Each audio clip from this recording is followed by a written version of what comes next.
Durante uma grande campanha na cidade de Oakland, na Califórnia, em 1922, Aimee Semple McPherson foi inspirada a chamar sua mensagem de quadrangular, através de uma pregação sobre a visão do profeta Ezequiel dos 4 querubins com 4 rostos, que simbolizavam o quádruplo ministério de Jesus Cristo, o Salvador, o batizador com o Espírito Santo, o grande médico e o rei que há de voltar para arrebatar a sua igreja. Sua mensagem nunca mudou, mas recebeu nova ênfase quando ela começou a proclamá-la com o nome dado por Deus. Evangelho Quadrangular.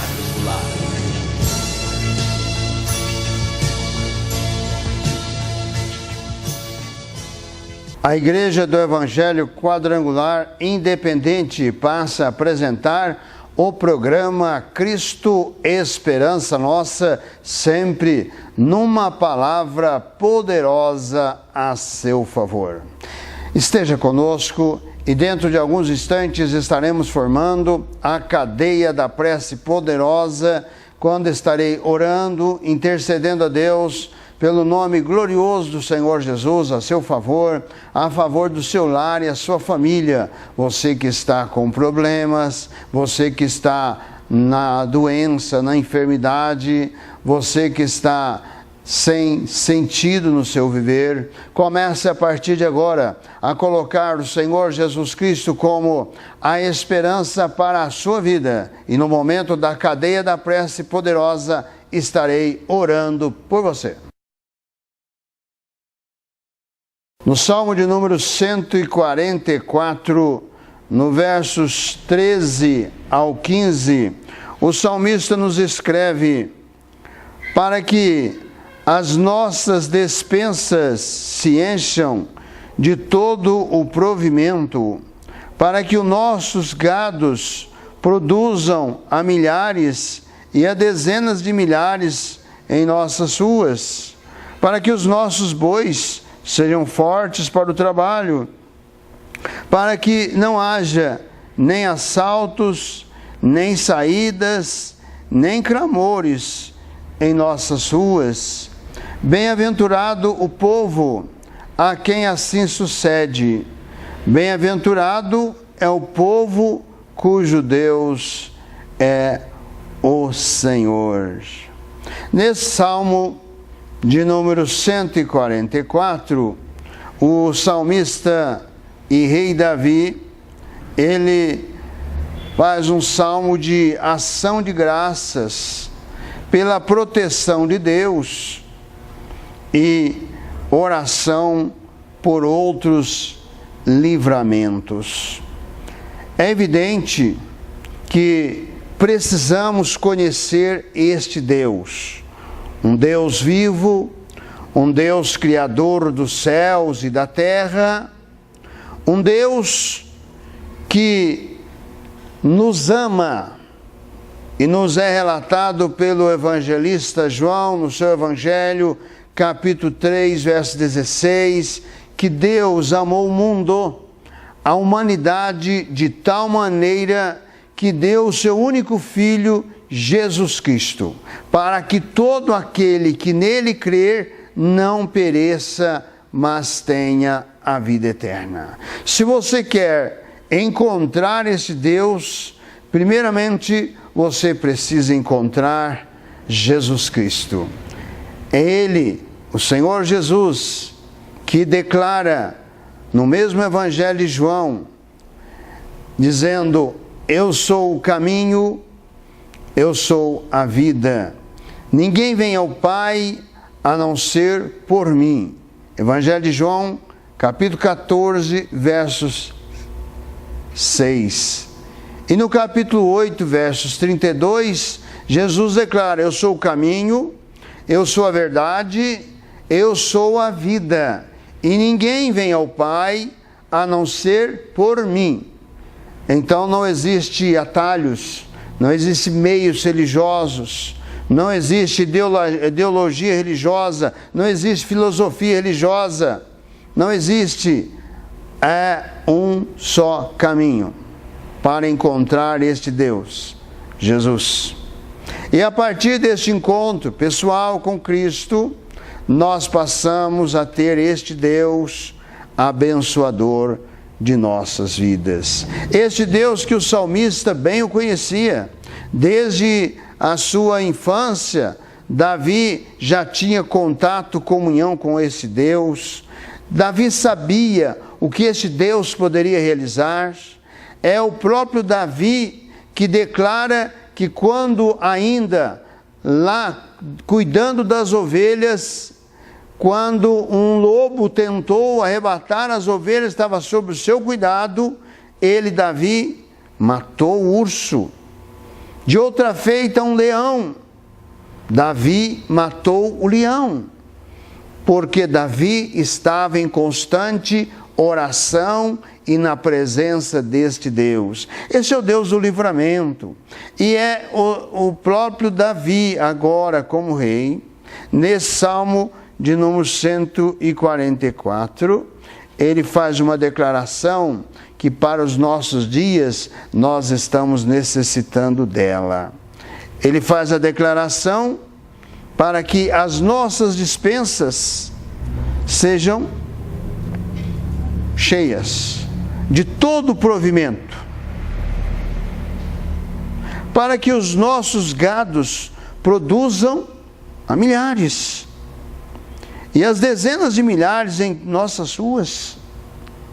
Veja bem, até nas ruas há a proliferação de bênçãos de Deus, que Deus produz, mas também Ele ainda complementa para que os nossos bois sejam fortes para o trabalho, para que não haja nem assaltos, nem saídas, nem clamores em nossas ruas.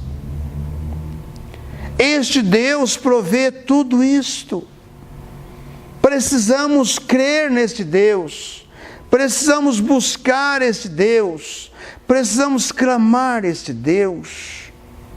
Nós temos aí em nosso país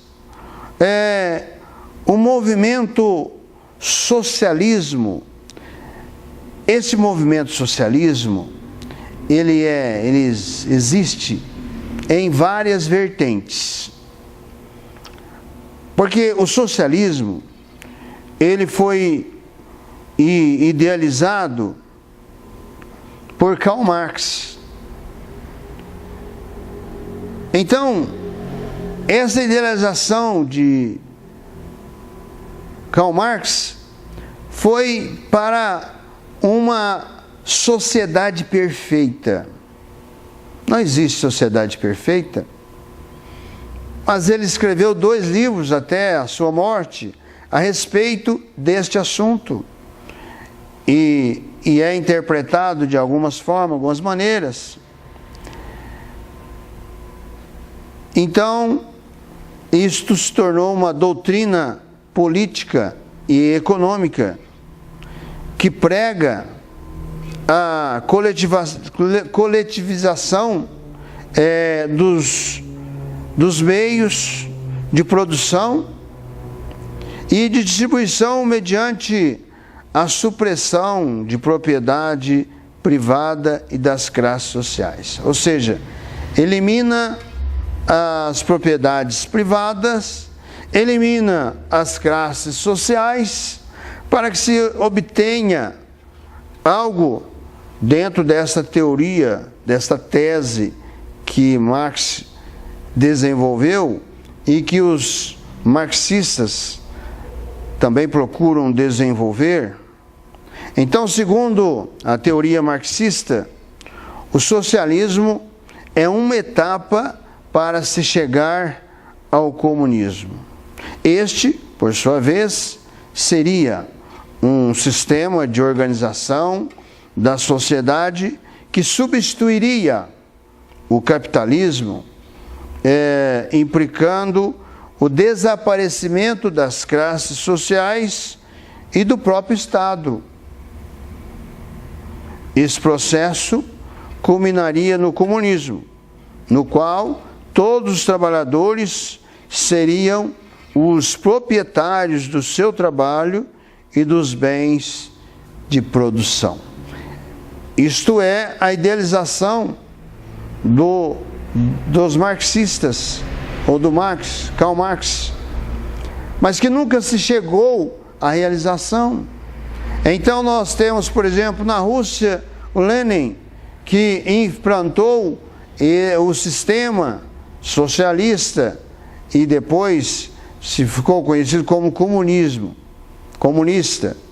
Mas esse sistema, comunismo, nunca alcançou esse ideal de Marx, porque é imperfeito.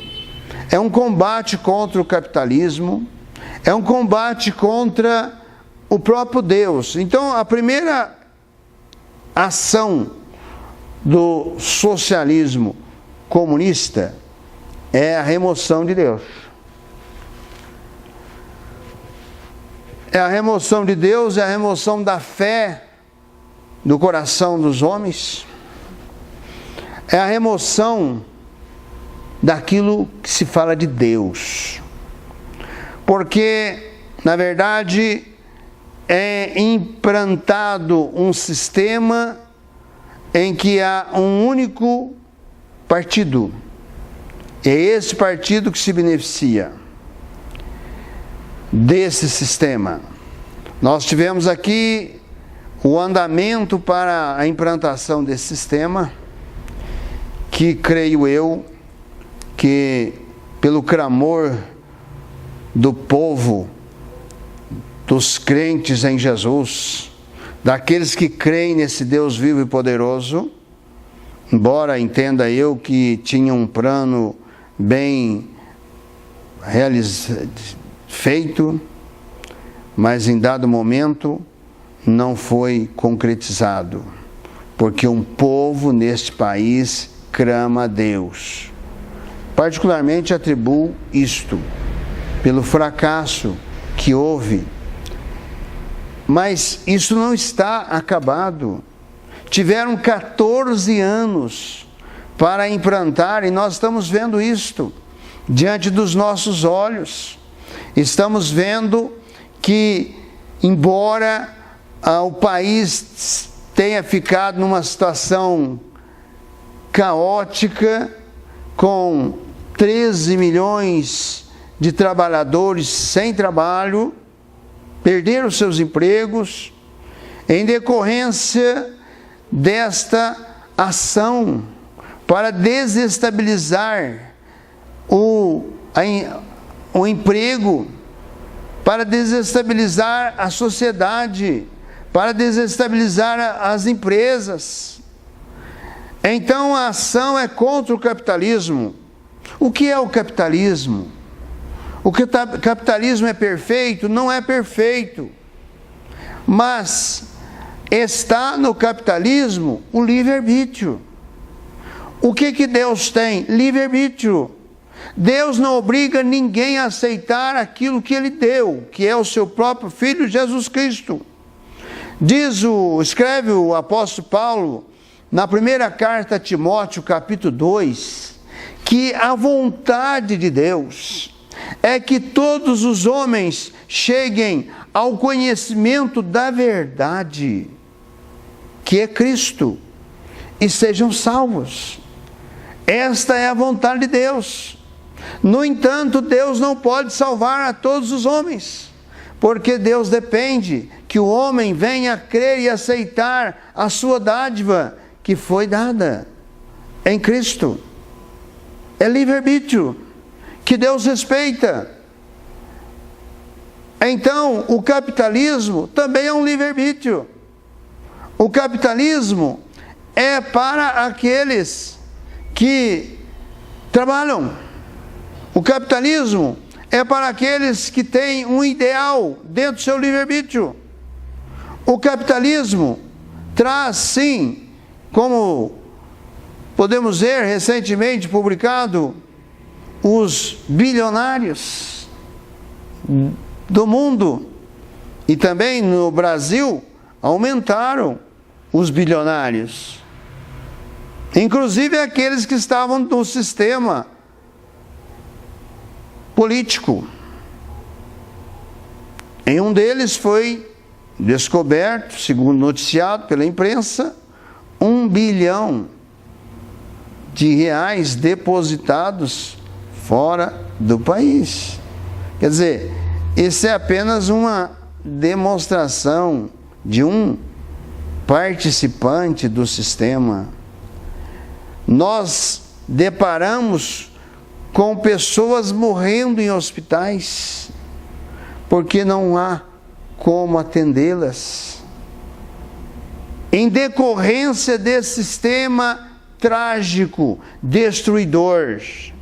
E é necessário que o povo brasileiro se desperte, não vive numa ilusão, não viva pensando que alguém vai dar uma solução.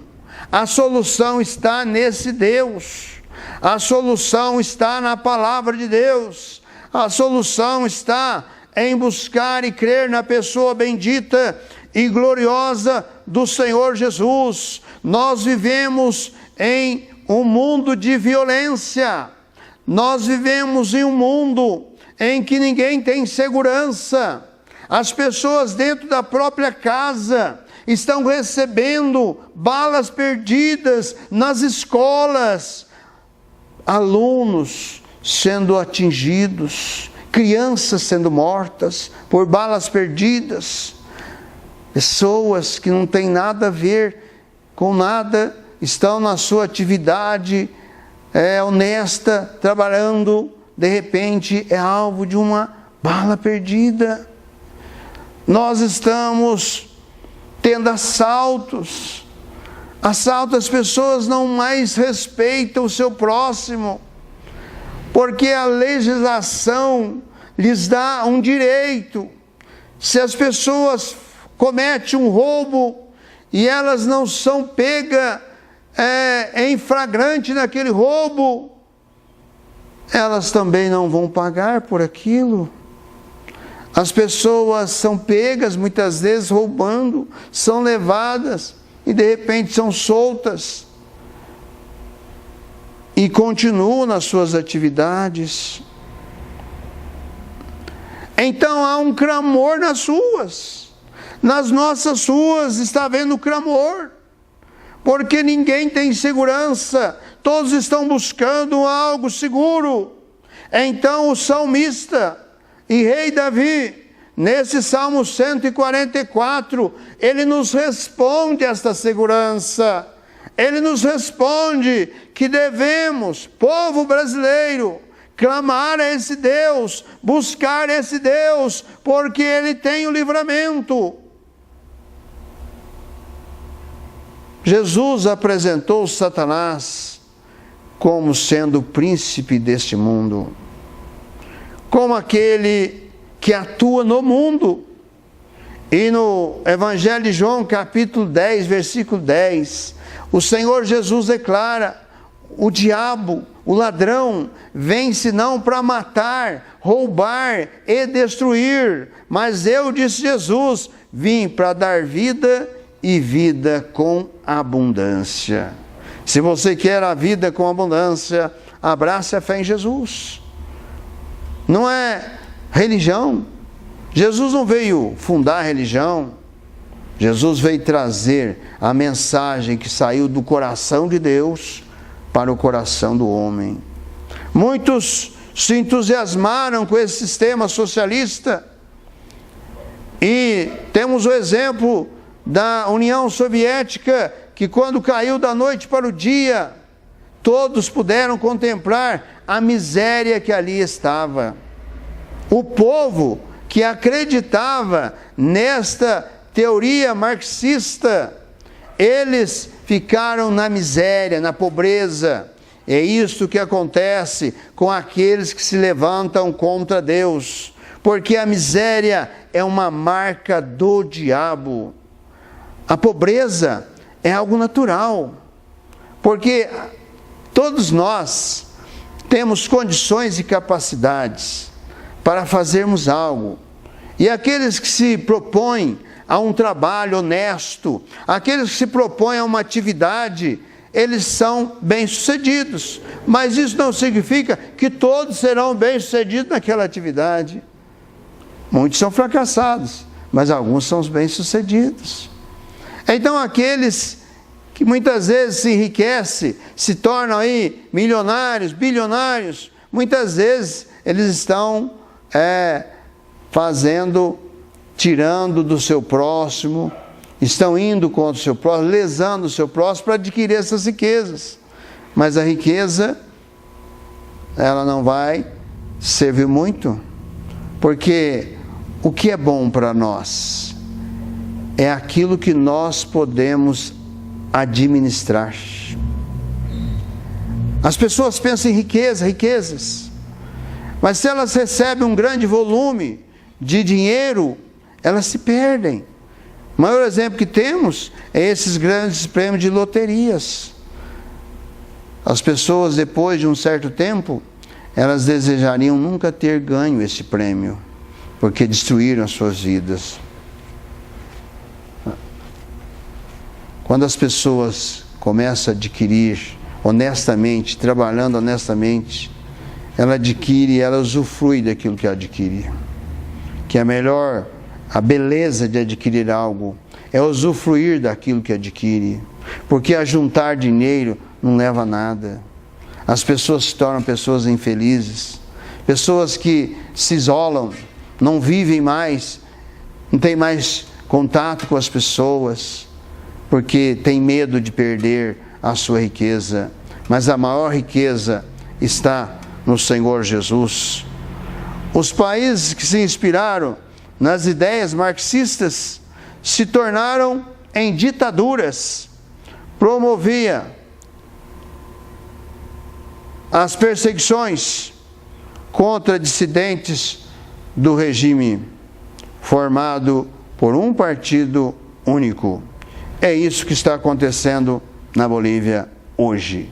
Que o povo brasileiro se desperte, que o povo brasileiro clame a esse Deus, que as lideranças religiosas que já apoiaram este movimento dos partidos trabalhadores, do socialismo, que revejam que eles também, embora estejam falando de Deus, falando de Jesus, mas estão tomando uma atitude errada, estão levando o povo ao fracasso. Que os nossos líderes religiosos, não importa qual sejam as suas facções religiosas, se despertem e alerte o povo que não se pode levantar contra este Deus, não se pode apoiar aquilo que é contra Deus. Esse Deus que tem paz para nos dar, que tem segurança para nos dar, que tem prosperidade para nos dar.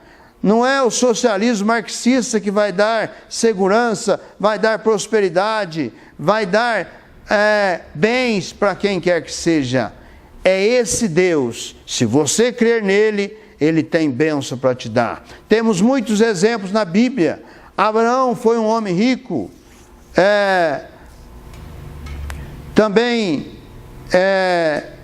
Temos muitos personagens bíblicos que foram ricos, mas a riqueza deles não sufocou a sua fé em Deus, a sua fé em Jesus. Nós temos, por exemplo, José de Arimateia, que era um senador. Foi ele que conseguiu liberar o corpo de Cristo da cruz antes que chegasse o sábado. Porque se chegasse o sábado, Jesus não poderia ser mais retirado da cruz e a palavra de Deus não se cumpria.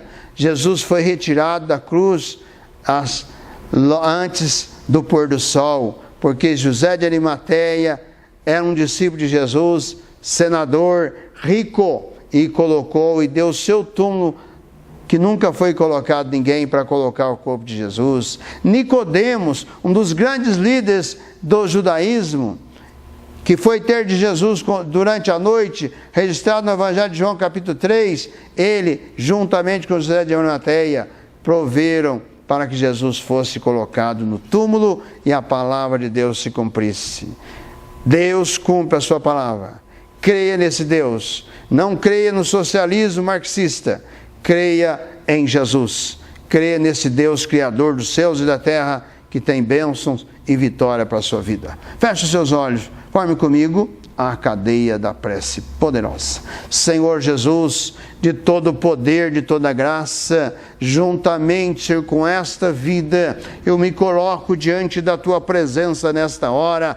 Toca nesta hora por sobre cada coração, por sobre cada mente, por sobre cada vida, que esta tua palavra seja a palavra viva, seja a palavra poderosa, seja a palavra, Senhor, gloriosa neste coração e nesta vida, e que possa buscar a Jesus Cristo como Senhor da sua vida, como Salvador da sua alma. Toca, Senhor, com a tua bênção por sobre esta nação, em o nome do Senhor Jesus. Eu me levanto nesta hora contra toda ação maligna, toda ação demoníaca que advém, que se levanta contra esta nação, em o nome do Senhor Jesus. Eu estou ordenando nesta hora, cadeias sejam quebradas, amarras sejam desatadas. Toca, Senhor, com a tua bênção por sobre, ó Deus, as autoridades constituídas,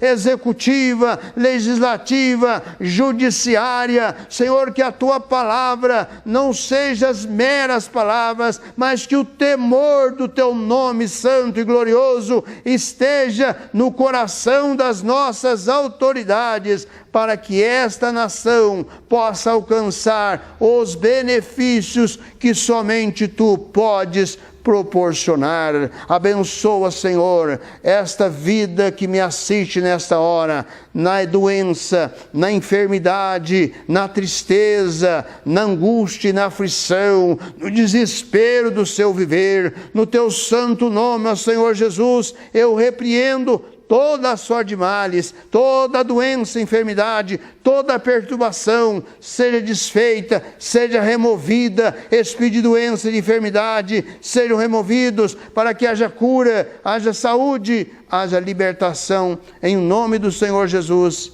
e para a sua glória. Amém.